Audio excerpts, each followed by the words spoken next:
दोस्तों, इससे पहले जो क्लास थी, वह यहाँ से किसी कारणवश रुक गई थी, इस वजह से उतना ही अपलोड कर दिया गया था। तो यहाँ से स्टार्ट करेंगे। सा का परिचय। सा एक मूर्धन्य व्यंजन है और इसे ऊष्म या संघर्षी व्यंजन भी कहते हैं। आगे उच्चारण स्थान। तो उच्चारण स्थान ये जीभ के अग्र मध्य भाग द्वारा मूर्धा तालु के ऊपर के स्पर्श करने से होता है। सा केवल ध्वनि संस्कृत के तत्सम शब्दों में है। अशुद्धि और शुद्ध, अशुद्धि और शुद्ध। अशुद्ध और शुद्ध के बारे में। ईर्ष्या। ईर्ष्या जो है ये अशुद्ध है, ये जो लिखा है ये शुद्ध है। पक्ष। पक्ष ये अशुद्ध है और ये पक्ष जो लिखा है ये शुद्ध है। हर्ष ये अशुद्ध है, ये शुद्ध है। मानुष ये अशुद्ध है और ये वाला शुद्ध है। महिषी ये अशुद्ध है और ये वाला महिषी शुद्ध है। वर्ष अशुद्ध है, ये वाला वर्ष शुद्ध है। शोषण अशुद्ध है, ये वाला शुद्ध है। कृषि अशुद्ध है, ये वाला शुद्ध है। विष्णु ये अशुद्ध है, ये वाला शुद्ध है। वैसे ही विषय ये वाला शुद्ध है, ये वाला शुद्ध है। सा का परिचय। तो सा का परिचय। सा का हिंदी क्षेत्र के लोग प्रायः सा का उच्चारण ठीक से कर लेते हैं, क्योंकि यह ध्वनि हिंदी की सभी बोलियों में पहले से ही विद्यमान है। सा का एक दंत व्यंजन है और इसे ऊष्म या संघर्षी व्यंजन भी कहते हैं। उच्चारण स्थान। इसका उच्चारण ऊपर के दांतों के अंदर वाले वर्तस मसूड़े से जीभ के आगे के भाग का स्पर्श कराने से होता है। आगे अशुद्ध और शुद्ध। अशुद्ध और शुद्ध। शाला ये अशुद्ध है, ये वाला शाला शुद्ध है। दिवस ये अशुद्ध है, ये वाला शुद्ध है। अनुशासन अशुद्ध है, ये वाला अनुशासन शुद्ध है। तपस्या ये अशुद्ध है, ये वाला तपस्या शुद्ध है। स्रोत ये वाला शुद्ध, ये वाला शुद्ध है। शांति ये अशुद्ध है, ये वाला शांत शुद्ध है। ये अनुसरण अशुद्ध है, ये वाला शुद्ध है। शोचनीय अशुद्ध है, ये वाला शोचनीय शुद्ध है। आगत व्यंजन। आगत व्यंजन का, खा, गा, जा और फा संघर्षी व्यंजन अरबी, फारसी, अंग्रेजी आदि भाषाओं के शब्द भी आ गए हैं। का का परिचय। का, खा, गा के उच्चारण के गले में अवरोध का, खा, गा की तुलना में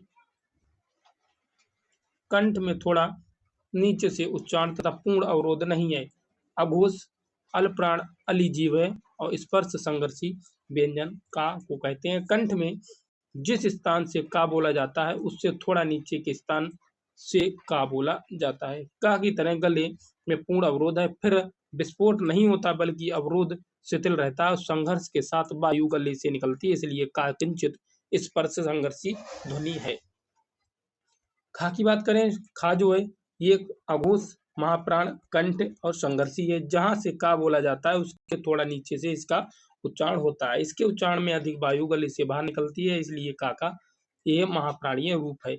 ये संघर्षी व्यंजन है, अतः गले में संकोच तो होता है किंतु पूरी तरह बंद नहीं होता है और वायु गले में संघर्ष करती हुई खरखराहट के साथ बाहर आती है, तब खा का उच्चारण होता है। गा की बात करें। गा सघोष अल्पप्राण कंठ संघर्षी है। जहां से का बोला जाता है वहीं से गा भी बोला जाता है और गा की तरह घोष भी है। का की तरह गा भी स्पर्श संघर्षी तथा गले में शिथिल अवरोध से हवा के संघर्ष करके निकलने से उच्चारित होता है। जा की बात करें। अगर जा के उच्चारण से जीभ के अग्रभाग द्वारा ऊपर के दांतों के पीछे वर्तस मसूड़ों का स्पर्श किंतु पूर्ण अवरोध नहीं है। सघोष अल्पप्राण तालु वर्तस संघर्षी है। इसका उच्चारण जीभ के अगले हिस्से को ऊपरी दांतों के अंदर वाले मसूड़ों के निकट कठोर तालु के इतना निकट लाने से किया जाता है कि वह हवा जीभ के अगले हिस्से और कठोर तालु के बीच से संघर्ष के साथ जा जा की आवाज करते हुए निकल सके। ये केवल संघर्षी अर्थात जीभ के अगले हिस्से का कठोर तालु मसूड़ों से निकट का स्पर्श नहीं होता, बल्कि जीभ स्पर्श करने में इतनी शिथिल रहती है कि हवा जरजराहट के साथ निरंतर निकल सकती है। अगर फा की बात करें दोस्तों, तो फा अघोष महाप्राण संघर्षी और दंतोष्ट भी है। फा का उच्चारण नीचे के ओंठों और ऊपर के दांतों के स्पर्श से होता है। फा के उच्चारण में नीचे के ओंठों और ऊपर के दांतों को हल्का स्पर्श करने से पूर्ण अवरोध नहीं होता है और हवा के दांतों के आसपास से संघर्ष करके निकलती रहती है, अतः ये संघर्षी है। फा के उच्चारण से पूर्व हल्के से हवा का विस्फुरण अनायास हो जाता है, क्योंकि फा के उच्चारण से पूर्व हवा ऊपर के दांतों और नीचे के ओंठ के बीच फुसफुसाहट के साथ निकल जाती है। अगर गा की बात करें तो गा स्पर्शी, गा यानी कि इसका ऑप्शन है स्पर्श संघर्षी। कुछ ध्वनियों में जीभ पहले तो उच्चारण स्थान का स्पर्श करती है, फिर वहां से हटकर उच्चारण स्थान के इतना निकट रह जाती है कि वायु को घर्षण करते हुए कि बाहर निकलना पड़ता है। अर्थात इन ध्वनियों के उच्चारण में स्पर्श भी होता है और घर्षण भी, अतः ये स्पर्श संघर्षी व्यंजन कहे जाते हैं। उदाहरण के लिए हिंदी में चावर के उच्चारण चा छा जा झा स्पर्श संघर्षी है। अंतस्थ या र ला और वा परंपरागत रूप से अंतस्थ व्यंजन कहे जाते हैं। इनके उच्चारण में श्वास का अवरोध व्यंजनों की तुलना में कम मात्रा में होता है। अगर लुंठे तो लुंठे जीभ के मुख के मध्य में आ जाते हैं और रा बार बार झटके से आगे पीछे गिरती है। अर्ध स्वर श्वास का अवरोध व्यंजनों की तुलना में कम मात्रा में होता है, या और वा कहे जाते हैं।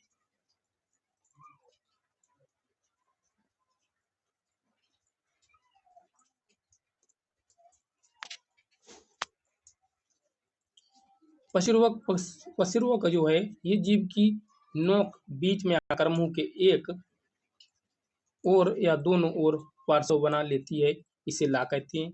उच्छिप्त हिंदी के डा ढा व्यंजन उच्छिप्त व्यंजन कहे जाते हैं। डा ढा इनके उच्चारण में जीभ ऊपर मूर्धा को स्पर्श करके तुरंत नीचे गिरती है। आयोग वहा हिंदी की वर्णमाला के अनुस्वार तथा विसर्ग को आ का आधार लेकर आ तथा आहा के रूप में दिखाया जाता है। वस्तुतः ये स्वर ध्वनियां तो हैं नहीं, यह परंपरागत ढंग से इन्हें स्वरों में गिनाया जाता है। संस्कृत व्याकरणों में इन्हें आयुवाह कहा जाता है। अनुस्वार और विसर्ग दोनों स्वर भी हैं, व्यंजन भी हैं। आचार्य किशोरी दास वाजपेयी इन्हें आयुवाह कहते हैं। जो योग ना होने पर साथ रहे उन्हें आयुवाह कहते हैं। स्वर तंत्रियों में उत्पन्न कंपन के आधार पर ये अघोषाएं, इन ध्वनियों के उच्चारण में स्वर तंत्रियों में कंपन नहीं होता। प्रत्येक वर्ग के प्रथम और द्वितीय वर्ण तथा फा शा श और सा अघोष हैं। सघोष इन ध्वनियों के उच्चारण में स्वर तंत्रियों में कंपन होता है। प्रत्येक वर्ग के तृतीय चतुर्थ तथा पंचम वर्ग डा ढा जा या रा ला वा हा सभी स्वर अघोष सघोष हैं। अघोष और सघोष अघोष भी होते हैं जो प्रथम और द्वितीय जो हैं का और खा, तृतीय चतुर्थी और पंचम गा घा घा गा घा अंगा ये सघोष हैं। श्वास प्राण की मात्रा के आधार पर अलप प्राण भी होते हैं। प्राण का अर्थ होता है कि वायु इनके उच्चारण में फेफड़ों से बाहर निकलने वाली वायु की मात्रा कम होती है। प्रत्येक वर्ग में प्रथम तृतीय और पंचम वर्ण तथा या रा ला और वा अंतस्थ वर्ण ये भी अल्प प्राण है। महाप्राण इनके उच्चारण में फेफड़ों से बाहर निकलने वाली वायु की मात्रा अपेक्षाकृत अधिक होती है। प्रत्येक वर्ग की द्वितीय चतुर्थी तथा चारों सा ऊष्म वर्ण आते हैं। अल्प प्राण भी होते हैं। अल्प प्राण प्रथम तृतीय और पंचम, महाप्राण खा और खा चतुर्थ जो होता है घा, इसके साथ में चारों सा या अलावा वायु के नासिका से निकलने के आधार पर तो इसमें नासिक और निर्नुनासिक व्यंजन, जिन ध्वनियों के उच्चारण में वायु मुख के साथ साथ नासिका मार्ग से बाहर निकलती है नासिक ध्वनियां कही जाती है। निर्नुनासिक मौखिक जिनके उच्चारण में नासिका मार्ग बंद रहता है, वायु केवल मुख से बाहर निकलती है, निर्नुनासिक या मौखिक ध्वनियां कही जाती है। नासिक ध्वनियां हिंदी में पंच वर्गीय व्यंजनों के अंतिम पांचों व्यंजन यमंगलम है। अनुस्वार में ये वाला अनुस्वार तथा अनुनासिक स्वर ये वाला विनासिक ध्वनियों के उदाहरण है। आगत व्यंजन का खा गा जा और फा विदेशी भाषाओं की ध्वनियां हैं। हिंदी में नौ विकसित व्यंजन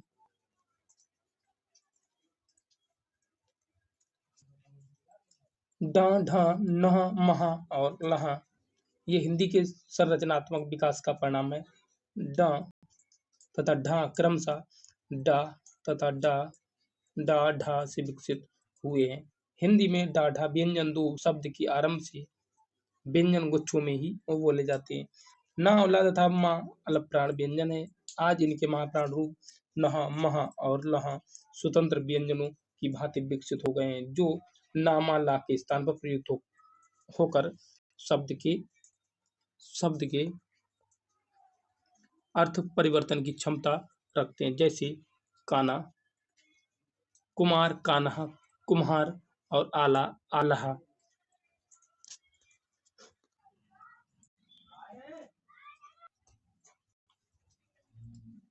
संयुक्त व्यंजनों का स्वतंत्र प्रयोग। संयुक्त व्यंजन वही होते हैं जो दो या दो से अधिक व्यंजनों का संयोग रहा हो, उसे संयुक्त, जैसे छ त्रा ज्ञा और स्रा।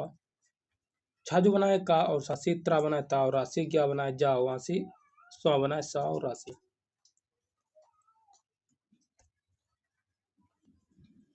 संयुक्त व्यंजनों को व्यंजन गुच्छ भी कहते हैं। इनकी पहचान यही है कि एक से अधिक व्यंजन एक साथ आकर गुथ जाते हैं तथा इन व्यंजनों के मध्य कोई स्वर नहीं आता है,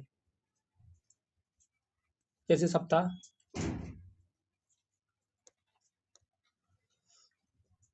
इसमें सप्ताह में पा आधा है जो स्वर रहित है, और राष्ट्र में सा और टा दोनों स्वर रहित हैं। रा जबकि व्यंजन है, इसमें स्वर भी है। स्वप्न में भी पा में स्वर रहित है और ना स्वर सहित है। व्यंजन द्वैत व्यंजन क्या होता है? जब समान व्यंजन संयुक्त होते हैं तब वे द्वैत व्यंजन कहे जाते हैं, जैसे पक्का, बच्चा, अड्डा, 70, 80, 90, इक्का आदि। विशेष तथ्य, हिंदी में दो महाप्राण व्यंजन कभी द्वैत होकर नहीं आते हैं।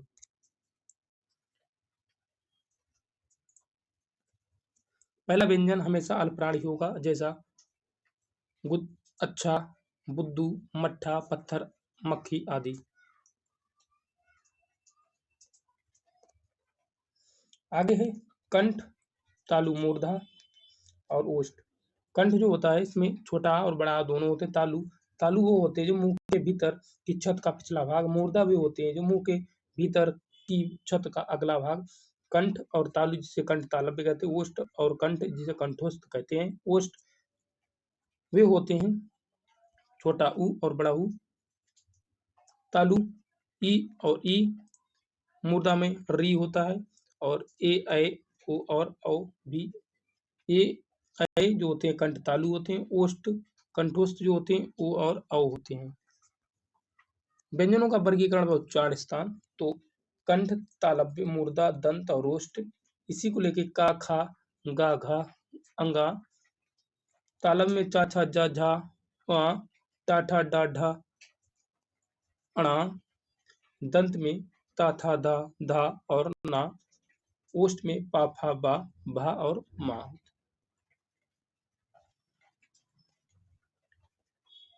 हिंदी वर्णमाला, हिंदी ब्राह्म, जो ब्राह्म चिन्ह है उनके बारे में। तालव्य तालु मुंह के भीतर की छत का अगला भाग सा या।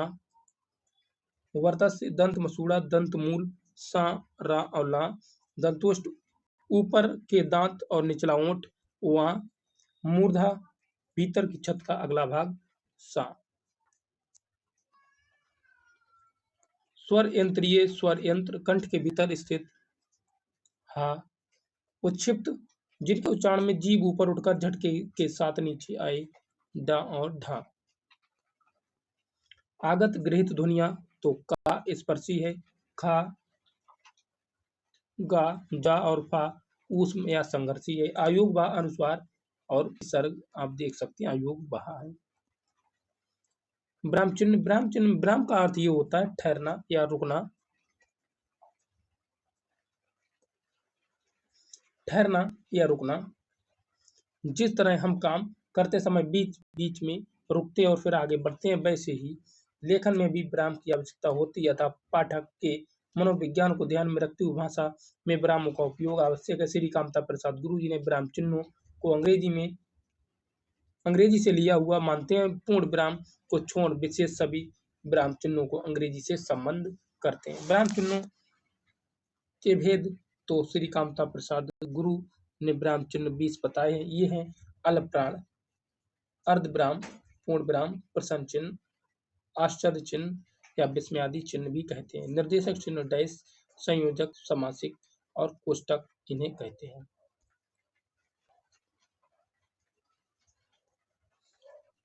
अवतरण चिन्ह या उद्धरण चिन्ह, उपविराम या अपूर्ण विराम श्री गुरु विसर्ग के समकक्ष बताकर मान्यता देने की भी बात करते हैं। विवरण चिन्ह, पुनरुक्ति सूचक चिन्ह, लाघव, लोभ, पाद, दीर्घ उच्चारण चिन्ह, पाद बिंदु, हंस पद, टीका सूचक, तुल्यता सूचक, समाप्ति सूचक।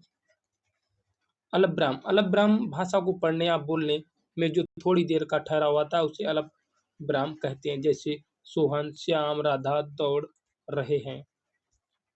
आदित्य अनिवार्य ये तो देख चुके हैं, राम, श्याम, गोविंद और राघव पढ़ रहे हैं इत्यादि। अर्धविराम भी होते हैं वाक्य में जब अलपब्राह्म से अधिक ठहराव आता है तो अर्धविराम का प्रयोग किया जाता है। ये 3 स्थितियों में लगता है। एक तो जहां प्रमुख वाक्य अन्य खंडों में बहुत अधिक संबंध न हो, जहां वाक्य और उपवाक्य पूरी तरह असंबद्ध हो और जहां वाक्य तथा उसके खंडों में कथन या परिणाम अंत में आए। जैसे आओ, बैठो, खेलो, पर बदमाशी मत करो। उपविराम भी होते हैं। श्री कामता प्रसाद गुरु ने इस विराम चिन्ह का उल्लेख नहीं किया जब बोलने या सीखने लिखने में अल्पविराम से भी अधिक ठहराव आता है तो वहां उपविराम होता है। जैसे साकेत, एक अध्ययन, कामायनी, एक अनुशीलन।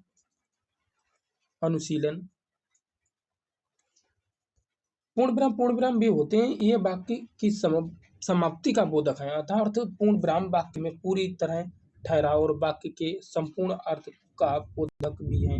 अधोलिखित स्थितियों में इसका प्रयोग होता है वाक्य के अंत में। जैसे आप देख रहे हैं ये वाला, राम पुस्तक पढ़ता है, सैनिक युद्ध में वीरता पूर्वक लड़े हैं। कहानी उपन्यास लिखने में वह डाकू, ये देख रहे हैं आप कितना भयानक था और उसका चेहरा। छंद के चरणों की समाप्ति पर भी होता है।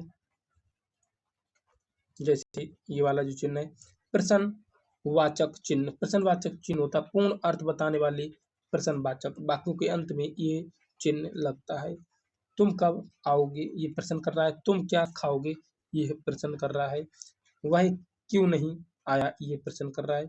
विस्मयादि बोधक, विस्मयादि बोधक चिन्ह आश्चर्य चिन्ह होता है। हर्ष, शोक, प्रसन्नता, उत्साह, आश्चर्य, घृणा आदि भावों की अभिव्यक्ति करने वाले वाक्यों में विस्मयादि बोधक अव्ययों के बाद यह चिन्ह लगता है। श्री गुरु ने इसे आश्चर्य चिन्ह कहा है। वह बेचारा चल बसा। शोक है, छी तुम कितने घृणित आदमी हो, घृणा की बात करता। उद्धरण चिन्ह, अवतरण, ये अवतरण चिन्ह जब किसी कथन को या किसी पुस्तक के अंश को ज्यों का त्यों उद्धृत करते हैं तो प्रारंभ में और अंत में उद्धरण चिन्ह लगाते हैं। जैसे कबीर वाणी के डॉक्टरेटर थे डॉक्टर हजारी प्रसाद द्विवेदी। संयोजक चिन्ह भी होते हैं। हिंदी में इसे सामासिक चिन्ह भी कहते हैं। और 2 सहचर्य व विपरीतार्थ शब्दों के मध्य यह चिन्ह प्रस्तुत किया जाता है। अगला है, जैसे ये देख रहे हैं, रंग, रूप, आना जाना सहचर शब्द होते हैं। कोष्टक भी होता है जिसका प्रयोग किसी शब्द के अर्थ को स्पष्ट करने, क्रमांक को घेरने के लिए तथा नाटकों में पात्र की गतिविधियों अथवा रंग के संकेतों के लिए होता है। सुमेंद्रानंद पंत, लक्ष्मण, कौंतेय, अर्जुन, राधे और करण अर्थ का स्पष्टकरण संतों के 3 प्रमुख गुण हैं।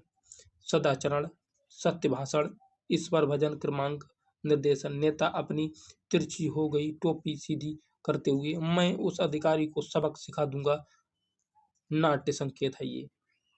श्री कामता प्रसाद गुरु ने कोष्टक के और 2 भेद बताए हैं, वर्गाकार कोष्टक और दूसरा सर्पाकार कोष्टक। वर्गाकार कोष्टक जो होता है इसका प्रयोग भूल सुधारने अथवा शब्द में किसी त्रुटि के सही दिखाने के लिए किया जाता है। यह कोष्टक को घेरने का काम करता है। अनुवादित, अनुदित ग्रंथ और भूल सुधार।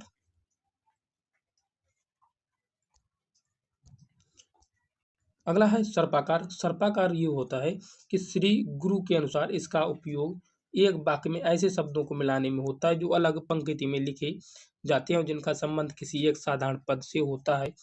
इस प्रकार कोष्टक कुल 3 प्रकार के हुए हैं, 1, 2 और 3। विवरण चिन्ह। विवरण चिन्ह किसी स्थान, वस्तु या व्यक्ति के वर्णन में इस चिन्ह का प्रयोग होता है। उत्तर प्रदेश में कई बड़े नगर हैं जैसे लखनऊ, कानपुर, इलाहाबाद, वाराणसी इत्यादि। पुनरुक्ति ये होता है पुनः रुकते हुए एक ही वस्तु को बार बार दोहराने से बचने के लिए इस चिन्ह का प्रयोग किया जाता है। जैसे वस्तु का नाम, वजन, चीनी 5 किलो, आटा 5 किलो, चावल 5 किलो, ये पुनरुक्ति चिन्ह। लाघव चिन्ह जो होता है, लाघव गुरु श्री कामता प्रसाद गुरु जी ने इसे संकेत करते हुए कहा है कि अंग्रेजी में इसका खूब चलन है। पूरे शब्द के स्थान पर इसका प्रारंभ शब्द रखकर लगा देना लाघव चिन्ह कहलाता है। जैसे डॉक्टर, घ, यु, प्रधान डाक घर, अलम बचत योजना इत्यादि। लोप चिन्ह। लोप चिन्ह जो होता है, श्री गुरु इसे स्थान के पूरक चिन्ह कहते हैं। जब किसी का उद्धरण देते हैं तो और उसमें कुछ छोड़ना चाहते हैं तो उस छोड़े हुए भाग को लोप चिन्ह लगाकर संकेतित करते हैं। जैसे लेखक ने जैसे कई विषयों पर पुस्तक लिखी है। हिंदी वर्णमाला विराम चिन्ह। तो विराम चिन्ह में पाद चिन्ह होते हैं। इसे गुरु ने रेखा नाम से अभिहित किया है। जिन शब्दों पर अधिक ध्यान दिलाने की आवश्यकता होती है और उनके नीचे एक लाइन खींच दी जाती है, इसे ही पाद चिन्ह या रेखा कहते हैं। दोनों शब्दों के नीचे खींची गई रेखा पाद रेखा या उदाहरण समझी जा सकती है। हिंदी के प्रमुख व्याकरणिक कोटियां संज्ञा, सर्वनाम, विशेषण, क्रिया का अवयव है। दीर्घ उच्चारण चिन्ह। तो दीर्घ उच्चारण चिन्ह में हिंदी में प्लुत स्वरों के उच्चारण में इसका प्रयोग होता है। श्री गुरु ने इसका चर्चा नहीं की है और नहीं तुम मत आना, हे राम, हे प्रभु इत्यादि। तो पाद बिंदु जो है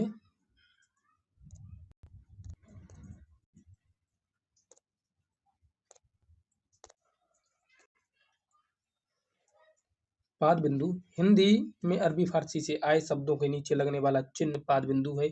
का, खा, जा और फा वाले शब्दों में लगता है ये। अब हिंदी में इस चिन्ह का चलन समाप्त हो रहा है। श्री गुरु ने चर्चा नहीं की है। गजल, खौफ, खिदमत, जमीन, जवान, किस्मत आदि।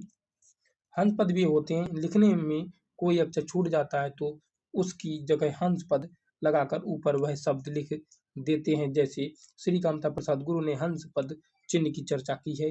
कुछ जैसे मैं तुम्हें देना चाहता हूँ तो हंस पद लग के ऊपर कुछ आ जाएगा। वह लिस्ट में अपना नाम नहीं चाहता है। टीका सूचक चिन्ह भी होते हैं। श्री गुरु के अनुसार पृष्ठ के नीचे अथवा हाशिए में कोई सूचना देने के लिए तारांकित 1 धन या 2 धन का चिन्ह या कोई अंक लिख देते हैं तो शोध ग्रंथों की पाद टिप्पणियों में अंक दिया जाता है। कार्यालयी कार्यों में तारांकित या धनांकित चिन्हों का प्रयोग किया जाता है। तुल्यता सूचक शब्दार्थ दिखाने या गणित में तुल्यता सूचक सूचित करने में ये चिन्ह व्यवहृत होता है। जैसे पाषाण, इसे पत्थर, धारा, पृथ्वी और बिडौजा इंद्र होता है। समाप्ति सूचक ये होते हैं कि किसी लेख अथवा पुस्तक या फिर अध्याय की समाप्ति पर ये चिन्ह लिखा जाता है। जैसे यह अध्याय यहीं समाप्त हो रहा है तो नीचे उपर्युक्त चिन्ह बना दिया जाएगा और पुस्तक के सभी अध्यायों की समाप्ति पर यह चिन्ह बना दिया गया है।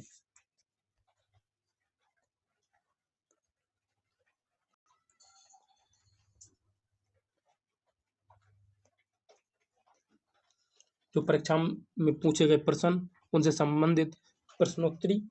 तो बीएड 2005 AUPU में जो पूछे गए, वह छोटी से छोटी ध्वनि जिसके टुकड़े नहीं हो सकते उसे क्या कहते हैं, तो उसे वर्ण कहते हैं। उच्चारण के आधार पर वर्ण के भेद बताओ दो हैं। जिन वर्णों के उच्चारण में दूसरे वर्णों की सहायता की आवश्यकता नहीं होती उन्हें क्या कहते हैं? स्वर कहते हैं। दीर्घ स्वरों की संख्या बताएं तो 7 होती है। किसी स्वर के उच्चारण में लगने वाले समय को क्या कहते हैं? मात्रा कहते हैं। टा वर्ग से संबंधित व्यंजन बताएं तो अणा होगा। 2006 में जो आया था क्वेश्चन, हिंदी वर्णमाला में स्वरों की संख्या कितनी? 11 होगी। भाषा की सबसे छोटी इकाई जो होती है वर्ण होती है। कंठ ध्वनियां कौन सी है? तो का और खा है।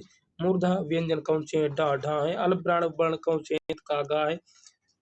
नासिक व्यंजन कौन सा है? तो यमंगनम। ए ऐ वर्ण क्या कहलाती हैं? कंठ तालव्य भी कहते हैं। अयोग वहा वर्ण कौन से हैं? अंग हा है। किस शब्द में द्वैत व्यंजन? दिल्ली में स स और स हा कौन सा व्यंजन है? तो संघर्षी उसमें है। कौन सा घोष वर्ण है? तो माँ है। हिंदी में मूलतः वर्णों की संख्या कितनी है? तो 52 है। बैंक में 2002 में आया था जो क्वेश्चन, छा ध्वनि किससे अंतर्गत आती है? संयुक्त वर्ण के अंतर्गत। अघोष वर्ण कौन सा है? तो सा महाप्राण है। घा का उच्चारण स्थान कौन सा है? तो कंठ है। संयुक्त व्यंजन ज्ञा है। यूपीएसआई एग्जाम 2000 में आया था। ज्ञा वर्ण किन वर्णों के सहयोग से बना? वहां से। हिंदी शब्दकोश में श का क्रम किस वर्ण के बाद आता है? तो का के बाद आता है। यूपीटीसीटी में 2010 में जो है हिंदी की सा ध्वनि तालव्य अघोष है। दिल्ली सब इंस्पेक्टर 2006 में आया था। छा वर्ण किसके योग से बना? का और सा से। यार अलावा किस प्रकार का व्यंजन है? तो अंतस्थ व्यंजन। महाप्राण वर्ण का अर्थ क्या है? तो जिसके उच्चारण में श्वास लेने में समय अधिक लगे। हिंदी में मूलतः वर्णों की संख्या कितनी है? तो 52 है। हिंदी वर्णमाला ब्राह्म चिन्ह पुनर्विलोकन। चलिए, जिन वर्णों का उच्चारण किसी अवरोध के तथा बिना किसी दूसरे वर्ण की सहायता से होता है उन्हें क्या कहते हैं? तो उन्हें स्वर कहते हैं। जिन स्वरों के उच्चारण में कम समय लगता है उन्हें क्या कहते हैं? स्वर कहते हैं। हर्ष स्वर कहते हैं। जिन स्वरों के उच्चारण में हर्ष स्वरों से अधिक समय लगता है उन्हें क्या कहते हैं? दीर्घ स्वर। हर्ष स्वर आ ई उ री, मूल स्वर आ ई उ रे, बड़ी री होगी। दीर्घ स्वर बड़ा आ ई उ ए ऐ ओ और औ होगा। आगत आ होगा जिसपे चंद्र हो लेकिन बिंदी ना हो। अग्र स्वर ई ए और ऐ होगा। मध्य स्वर छोटा आ। पश्च स्वर आ उ ओ औ आ जिसमें चंद्र हो लेकिन बिंदी ना हो। समृद्ध स्वर बड़ी ई और बड़ा ऊ। अर्ध समृद्ध ई और ऊ होगा। विवृद्ध आ ए औ होगा।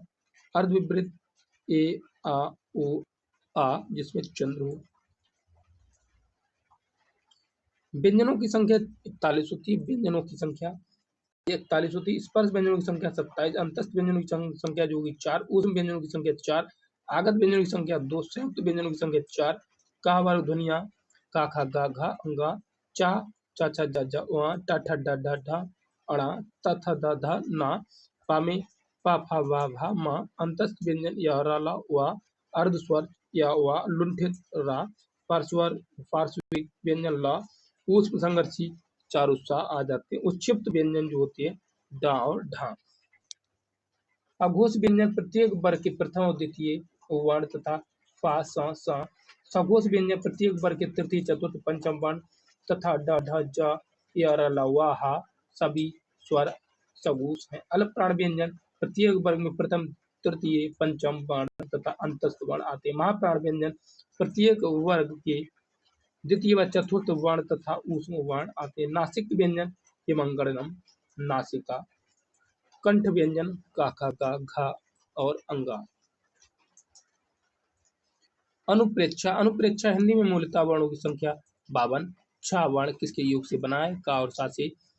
कौन सा वर्ण उच्चारण की दृष्टि से दंत नहीं है? तो टा।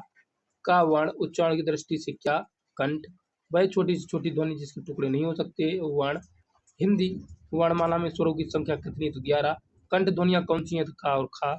ए ऐ वर्ण क्या कहलाते हैं? कंठ तालव्य। अयोग भाव वर्ण कौन से हैं? अंग आहा। अघोष वर्ण कौन सा है? तो सा महाप्राण है।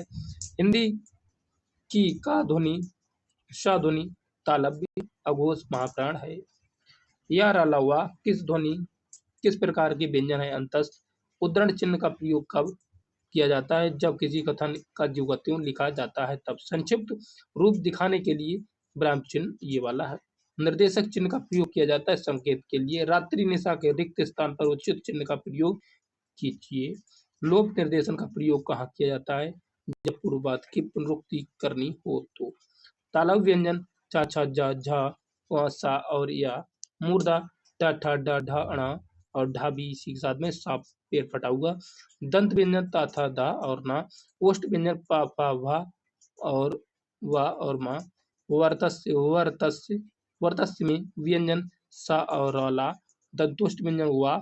स्वर यंत्रीय व्यंजन हा। विराम का अर्थ ठहराओ। श्री कामता प्रसाद गुरु के अनुसार विराम चिन्हों की संख्या 20। अल्प विराम का चिन्ह जो है आप देख रहे हैं, अर्ध विराम का चिन्ह ये, और हंस पद किस विराम का एक और नाम है? त्रुटि विराम।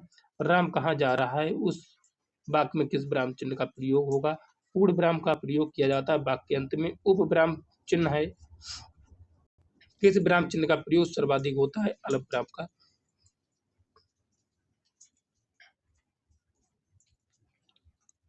आगे दोस्तों प्रश्नोत्तरी है तो इसको नहीं देखेंगे, ये अपने आप देख लेना। आगे चलते